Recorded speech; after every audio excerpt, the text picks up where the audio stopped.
അപ്പോൾ Decathlon destination. അപ്പോൾ ഡെക്കാത്തലിന് കയറി കുറച്ച് പർച്ചേസും കാര്യങ്ങളൊക്കെ ഉണ്ടായിരുന്നു. കുറേ നാളെ ഇവിടെ വരണം എന്ന് വിചാരിച്ചിരിക്കുന്നു, പക്ഷേ വർക്കും കാര്യങ്ങളായ കാരണം കുറച്ച് ബിസി ആയിരുന്നു.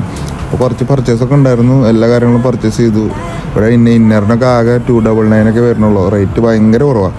അപ്പോൾ എല്ലാ സാധനങ്ങളും നമുക്ക് വേണ്ടത്ര നമ്മൾ പർച്ചേസ് ചെയ്ത് അവിടെ നിന്ന് കുറച്ച് ഫോട്ടോസും സ്കില്ലൊക്കെ എടുത്ത് നമ്മൾ നേരെ ഡെക്കാത്തലോണിൽ നിന്ന് ഇറങ്ങിയിട്ട് നമ്മൾ എടുത്ത ഡെസ്റ്റിനേഷൻ എന്താണെന്ന് ആലോചിച്ചിരിക്കുമ്പോൾ നിയർ ബൈ നമുക്കൊരു ഹൈലൈറ്റ് മാൾ ഉണ്ട്. ഹൈലൈറ്റ് മാൾ കയറി നമുക്ക് ഹോട്ട് വീൽസ് കളക്ട് ചെയ്യാം. കയറി കഴിഞ്ഞപ്പോൾ ഒന്നും ഉണ്ടായിരുന്നില്ല. അപ്പോൾ പുതിയൊരു കേസ് അൺബോക്സ് ചെയ്യുന്ന ടൈമായിരുന്നു. അൺബോക്സ് ചെയ്യുന്ന ടൈമിൽ തന്നെ എല്ലാ റയർ കളക്ഷൻസും ഞാൻ തന്നെ എടുത്തു കംപ്ലീറ്റ്. ഞാനും ആ സ്റ്റാഫ് മാത്രമേ ഉണ്ടായിരുന്നുള്ളൂ, കംപ്ലീറ്റ് ഞാൻ എടുത്ത് കഴിഞ്ഞപ്പോൾ തന്നെ പിള്ളേർ വന്നു തുടങ്ങി. എനിക്ക് ഭാഗ്യം കൊണ്ട് എല്ലാം കിട്ടി.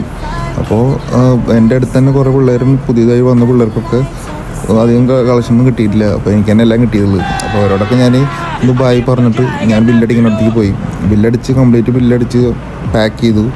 എന്നിട്ട് നേരെ വീട്ടിലേക്ക്. അപ്പോൾ ഇന്നത്തെ ദിവസം അടിപൊളിയായിരുന്നു. ഇതേപോലെ എല്ലാ ദിവസവും ആവണമെന്ന് നമ്മൾ പ്രതീക്ഷിക്കുന്നു. അപ്പോൾ അടുത്ത വീഡിയോ ആയിട്ട് ഇനിയും കാണാം. Okay, bye.